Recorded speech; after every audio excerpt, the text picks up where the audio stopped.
ಇದನ್ನು ನೋಡೋದಕ್ಕೆ ಎಷ್ಟು ಸಿಂಪಲ್ ಆಗಿ ಕಾಣಿಸ್ತಾ ಇದೆ, ಆದರೆ ತಿನ್ನೋದಕ್ಕೆ ತುಂಬ ಅಂದರೆ ತುಂಬಾ ಟೇಸ್ಟಿಯಾಗಿರುತ್ತೆ. ಬೆಳಗಿನ ಜಾವ ತಿಂಡಿಗಾಗಲಿ, ಮಧ್ಯಾಹ್ನ ಊಟಕ್ಕಾಗಲಿ, ರಾತ್ರಿ ಊಟಕ್ಕಾಗಲಿ ಯಾವಾಗ ಬೇಕಾದರೂ ಇದನ್ನು ಮಾಡ್ಕೋಬಹುದು. ಹಾಯ್ ಹಲೋ ಎಲ್ಲರೂ, ಹೇಗಿದ್ದೀರಾ? ಬನ್ನಿ ಇವತ್ತಿನ ವಿಡಿಯೋದಲ್ಲಿ ತುಂಬಾ ಸಿಂಪಲ್ ಆಗಿ ಹಾಗೆ ಬಹಳ ಸರಳವಾಗಿ ಮಾಡ್ಕೊಳ್ಳುವಂಥ ಈ ಕಡಲೆ ಪೊಂಗಲನ್ನು ಮಾಡ್ತಾ ಇದ್ದೀನಿ. ಬನ್ನಿ, ಇದನ್ನು ಕೇರಳ ಕಡೆಯಲ್ಲೆಲ್ಲ ಮಾಡ್ತಾರೆ. ನಾನು ಒಂದು ಕೇರಳ ಆಂಟಿ ಮನೇಲಿ ತಿಂದಿದ್ದೆ, ಹಾಗಾಗಿ ಬಹಳ ಚೆನ್ನಾಗಿತ್ತು, ನನಗೆ ಇಷ್ಟ ಆಗಿತ್ತು. ಹಾಗಾಗಿ ನಾನು ಇದನ್ನು ಮಾಡಿಬಿಟ್ಟು ವಿಡಿಯೋ ಮಾಡ್ತಾ ಇದ್ದೀನಿ. ನಿಮಗೂ ಸಹ ಈ ರೆಸಿಪಿ ಇಷ್ಟ ಆಗುತ್ತೆ ಅನ್ಕೋತೀನಿ. ವಿಡಿಯೋನ ಸ್ಕಿಪ್ ಮಾಡಿದ್ರೆ ಕೊನೆವರೆಗೂ ನೋಡಿ. ನಾನು ಮೊದಲನೇದಾಗಿ ಕಡಲೆಕಾಳನ್ನು ನೆನೆಸಿಟ್ಕೊಂಡಿದ್ದೆ.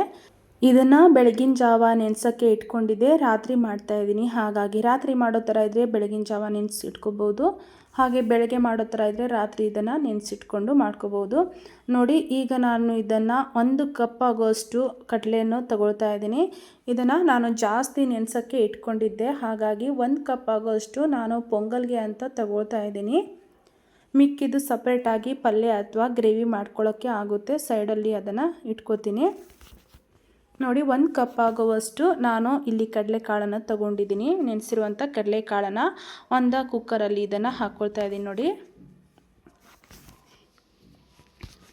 ಇದನ್ನು ಕುಕ್ಕರಲ್ಲಿ ಹಾಕ್ಬಿಟ್ಟು ಒಂದು 4 ರಿಂದ 5 ವಿಸಲ್ ಚೆನ್ನಾಗಿ ಇದನ್ನು ಬೇಯಿಸ್ಕೊಳ್ಳೋಣ. ಮೊದಲನೇದಾಗಿ ನೋಡಿ, ಇದಕ್ಕೆ ಒಂದು 3 ಕಪ್ ಆಗೋಷ್ಟು ನೀರನ್ನು ಹಾಕ್ಕೊಳ್ತಾ ಇದ್ದೀನಿ. ಕಡಲೆಕಾಳು ಹಾಕ್ಕೊಂಡಿರುವಂಥ ಅದೇ ಕಪ್ಪಿಂದ ಒಂದು 3 ಕಪ್ ಆಗೋಷ್ಟು ನೀರನ್ನು ಹಾಕ್ಕೊಳ್ತಾ ಇದ್ದೀನಿ. ಹಾಗೆಯೇ ಇದಕ್ಕೆ ಸ್ವಲ್ಪ ರುಚಿಗೆ ತಕ್ಕಷ್ಟು ಉಪ್ಪನ್ನು ಸೇರಿಸ್ಕೊಳ್ತಾ ಇದ್ದೀನಿ, ಹಳ್ಳುಪ್ಪನ್ನು ಹಾಕ್ಕೊಳ್ತಾ ಇದ್ದೀನಿ.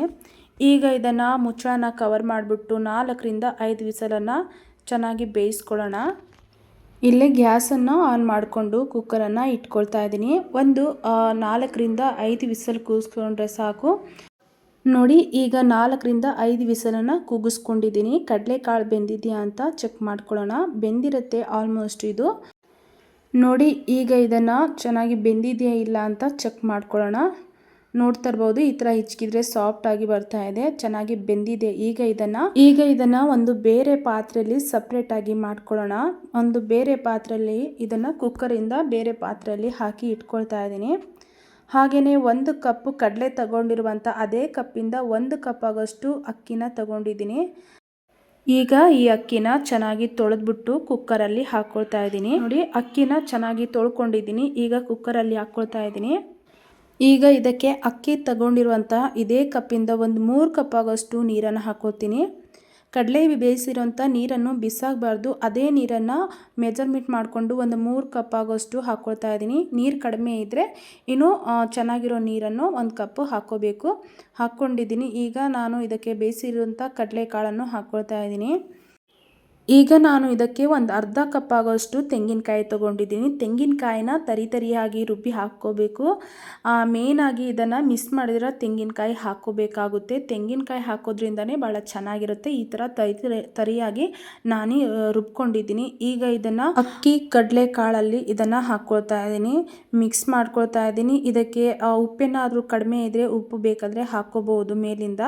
ನಾನು ಆವಾಗಲೇ ಕಡಲೆ ಬೇಯಿಸುವಾಗ ಜಾಸ್ತಿ ಉಪ್ಪನ್ನು ಹಾಕ್ಕೊಂಡಿದ್ದೀನಿ, ಹಾಗಾಗಿ ಉಪ್ಪು ಹಾಕೋದು ಅವಶ್ಯಕತೆ ಏನಿಲ್ಲ. ಈಗ ಇದನ್ನು ಗ್ಯಾಸ್ ಆನ್ ಮಾಡಿಕೊಂಡು ಒಂದು 3 ವಿಸಲನ್ನು ಕೂಗಿಸ್ಕೊಳ್ತಾ ಇದ್ದೀನಿ. ಒಂದು 3 ವಿಸಲ್ ಕೂಗಿಸ್ಕೊಂಡ್ರೆ ಸಾಕು, ಕರೆಕ್ಟಾಗಿ ಪರ್ಫೆಕ್ಟಾಗಿ ಬೆಂದಿರುತ್ತೆ. ಇದಕ್ಕೆ ನೀರೇನಾದರೂ ಕಡಿಮೆ ಅನಿಸಿದರೆ ಬಿಸಿ ನೀರನ್ನು ಮಾಡಿಕೊಂಡು ಹಾಕೋಬಹುದು. ಜಾಸ್ತಿ ನಮಗೆ ತೆಳು ಬೇಕಂದರೆ ತೆಳು ಸಹ ಮಾಡ್ಕೋಬಹುದು. ಇದನ್ನು ಆದಷ್ಟು ಈ ರೀತಿಯಾಗಿ ಇದ್ರೇ ಚೆಂದ ಇರುತ್ತೆ. ಹಾಗಾಗಿ ನೋಡಿ, ಈಗ ಇದು ಕರೆಕ್ಟಾಗಿ ಕಡಲೆಕಾಳಾಗಲಿ ಅನ್ನ ಆಗಲಿ ಕರೆಕ್ಟಾಗಿ ಬೆಂದಿದೆ. ಹಾಗಾಗಿ ಇದಕ್ಕೆ ಒಂದು ಚಿಕ್ಕದು ಒಗ್ಗರಣೆನ ಮಾಡ್ಕೊಳ್ಳೋಣ. ನೋಡಿ, ಮೊದಲನೇದಾಗಿ ಗ್ಯಾಸ್ ಸ್ಟವ್ ಆನ್ ಮಾಡಿಕೊಂಡು ಒಂದು ಕಡೆ ಇಟ್ಕೊಂಡಿದ್ದೀನಿ. ಸ್ವಲ್ಪ ಇದಕ್ಕೆ ಎಣ್ಣೆ ಹಾಕ್ಕೊಳ್ತಾ ಇದ್ದೀನಿ. ಎಣ್ಣೆ ಜಾಸ್ತಿ ಪ್ರಮಾಣದಲ್ಲಿ ಹಾಕ್ಕೊಂಡಿದ್ದೀನಿ. 1 ಸ್ಪೂನ್ ಆಗೋಷ್ಟು ತುಪ್ಪ, ಹಾಗೆ ಎಣ್ಣೆ ಬಿಸಿಯಾಗಿದೆ. ಸ್ವಲ್ಪ ಇದಕ್ಕೆ ಸಾಸಿವೆ ಜೀರಿಗೆನೂ ಹಾಕ್ಕೊಳ್ತಾ ಇದ್ದೀನಿ. ಹಾಗೆಯೇ ಖಾರಕ್ಕೆ ಎಷ್ಟು ಬೇಕೋ ಅಷ್ಟನ್ನು ಹಸಿಮೆಣಸಿನ್ಕಾಯಿ ತೊಗೊಂಡಿದ್ದೀನಿ. ಒಣಮೆಣಸು ಸಹ ತೊಗೊಂಡಿದ್ದೀನಿ. ಒಂದು 3 ಒಣಮೆಣಸು ತುಂಡನ್ನು ಹಾಕ್ಕೊಂಡಿದ್ದೀನಿ. ಹಾಗೆಯೇ ಸಣ್ಣದಾಗಿ ಕಟ್ ಮಾಡ್ಕೊಂಡಿರುವಂಥ ಈರುಳ್ಳಿ, ಒಂದೇ ಒಂದು ಸಣ್ಣದಾಗಿ ಕಟ್ ಮಾಡ್ಕೊಂಡಿರುವಂಥ ಈರುಳ್ಳಿನ ಜಾಸ್ತಿ ಬ್ರೌನ್ ಆಗೋವರೆಗೂ ಫ್ರೈ ಮಾಡೋದು ಅವಶ್ಯಕತೆ ಇಲ್ಲ, ಸ್ವಲ್ಪ ಕಂದು ಬಣ್ಣ ಬಂದರೆ ಸಾಕು. ಈಗ ಇದಕ್ಕೆ ಸ್ವಲ್ಪ ಕರಿಬೇವಿನ ಸೊಪ್ಪನ್ನು ಹಾಕ್ಕೊಂಡು ಇದನ್ನು ಮಿಕ್ಸ್ ಮಾಡ್ಕೊಳ್ಳೋಣ. ಜಾಸ್ತಿ ಹೊತ್ತು ಇದನ್ನು ಫ್ರೈ ಮಾಡ್ಕೊಳ್ಳೋದೇನು ಅವಶ್ಯಕತೆ ಇಲ್ಲ. ನೋಡಿ, ಈಗ ಈರುಳ್ಳಿ ಎಲ್ಲ ಆಲ್ಮೋಸ್ಟು ಫ್ರೈ ಆಗಿದೆ. ಈಗ ಬೇಯಿಸಿಟ್ಕೊಂಡಿರುವಂಥ ಅನ್ನನ ಇದಕ್ಕೆ ಹಾಕೊಳ್ಳೋಣ. ತುಂಬಾ ಸಿಂಪಲ್ ಆಗಿರುವಂಥ ರೆಸಿಪಿ ಇದು. ತಿನ್ನೋದಕ್ಕೆ ಬಹಳ ಚೆನ್ನಾಗಿರುತ್ತೆ, ಡಿಫ್ರೆಂಟ್ ಆಗಿರುತ್ತೆ. ಇದನ್ನು ನೋಡೋದಕ್ಕೆ ಎಷ್ಟು ಸಿಂಪಲ್ ಆಗಿ ಕಾಣಿಸ್ತಾ ಇದೆ, ಆದರೆ ತಿನ್ನೋದಕ್ಕೆ ತುಂಬ ಅಂದರೆ ತುಂಬಾ ಟೇಸ್ಟಿ ಆಗಿರುತ್ತೆ. ಬೆಳಗಿನ ಜಾವ ತಿಂಡಿಗಾಗಲಿ, ಮಧ್ಯಾಹ್ನ ಊಟಕ್ಕಾಗಲಿ, ರಾತ್ರಿ ಊಟಕ್ಕಾಗಲಿ ಯಾವಾಗ ಬೇಕಾದರೂ ಇದನ್ನು ಮಾಡ್ಕೋಬಹುದು. ಏನು ಮಸಾಲೆ ಖಾರ ಐಟಮ್ ಯಾವುದು ಹಾಕ್ದಿರಾನೆ ಈ ಥರ ಸಿಂಪಲ್ ಮಾಡುವಾಗ ಬಹಳ ಚೆನ್ನಾಗಿ ಇರುತ್ತೆ. ಯಾರೆಲ್ಲ ಮೊದಲನೇ ಬಾರಿ ಈ ವಿಡಿಯೋನ ನೋಡ್ತಾ ಇದ್ದೀರಾ, ಮಿಸ್ ಮಾಡಿದಿರಾ, ನಿಮ್ಮ ಮನೆಯಲ್ಲಿ ಈ ರೆಸಿಪಿನ ಮಾಡ್ಕೊಳ್ಳಿ. ಭಾಳ ರುಚಿಯಾಗಿರುತ್ತೆ, ತುಂಬ ಡಿಫ್ರೆಂಟ್ ಆಗಿರುತ್ತೆ. ನೀವು ಬೇರೆ ಥರದ ಪೊಂಗಲೆಲ್ಲ ತಿಂದಿದ್ದೀರಾ, ಆದರೆ ಈ ಕಡಲೆಕಾಳು ಹಾಕಿ ಮಾಡಿರುವಂಥ ಈ ಪೊಂಗಲನ್ನು ಮಿಸ್ ಮಾಡಿದಿರಾ, ನಿಮ್ಮ ಮನೆಯಲ್ಲಿ ಮಾಡಿ. ಇದನ್ನು ಕೇರಳ ಸೈಡಲ್ಲೆಲ್ಲ ಮಾಡ್ತಾರೆ, ಕಡಲಾ ಪೊಂಗಲ್ ಅಂತ ಹೇಳ್ತಾರೆ. ಇದನ್ನು ತಿನ್ನೋದಕ್ಕೆ ಬಹಳ ಚೆನ್ನಾಗಿರುತ್ತೆ. ಇದನ್ನು ತುಂಬ ಸರಳವಾಗಿ ಹಾಗೆ ತುಂಬ ಬೇಗನೂ ಸಹ ಮಾಡ್ಕೋಬೋದು. ಇದನ್ನು ಮಾಡೋದಕ್ಕೆ ಜಾಸ್ತಿ ಕಷ್ಟಪಡೋ ಅವಶ್ಯಕತೆನೇ ಇಲ್ಲ, ಯಾರು ಬೇಕಾದರೂ ಮಾಡ್ಬೋದು. ಅಷ್ಟು ಸಿಂಪಲ್ ಆಗಿರೋವಂಥ ರೆಸಿಪಿ ಇದು. ಇದನ್ನು ಹಾಗೆ ಕೂಡ ತಿನ್ಬೋದು, ಬೇಕಾದರೆ ಚಟ್ನಿನೂ ಸಹ ಮಾಡ್ಬೋದು, ಉಪ್ಪಿನಕಾಯಿ ಅಥವಾ ಹಪ್ಪಳ ಜೊತೆನೂ ಸಹ ತಿನ್ಬೋದು. ನೋಡಿದ್ರಲ್ವಾ, ತುಂಬ ಸಿಂಪಲ್ಲಾಗಿ ಸರಳವಾಗಿರುವಂಥ ಒಂದು ಹೊಸ ವಿಧಾನದಲ್ಲಿ ಈ ಒಂದು ಪೊಂಗಲ್ ಮಾಡಿದ್ದೀನಿ. ನಿಮಗೇನಾದರೂ ಈ ವಿಡಿಯೋ ಇಷ್ಟ ಆಗಿದ್ದರೆ ಪ್ಲೀಸ್ ಒಂದು ಲೈಕ್ ಮಾಡಿ, ಕಮೆಂಟ್ ಮಾಡಿ, ಸಬ್ಸ್ಕ್ರೈಬ್ ಮಾಡೋದನ್ನು ಮಾತ್ರ ಮರಿಬೇಡಿ.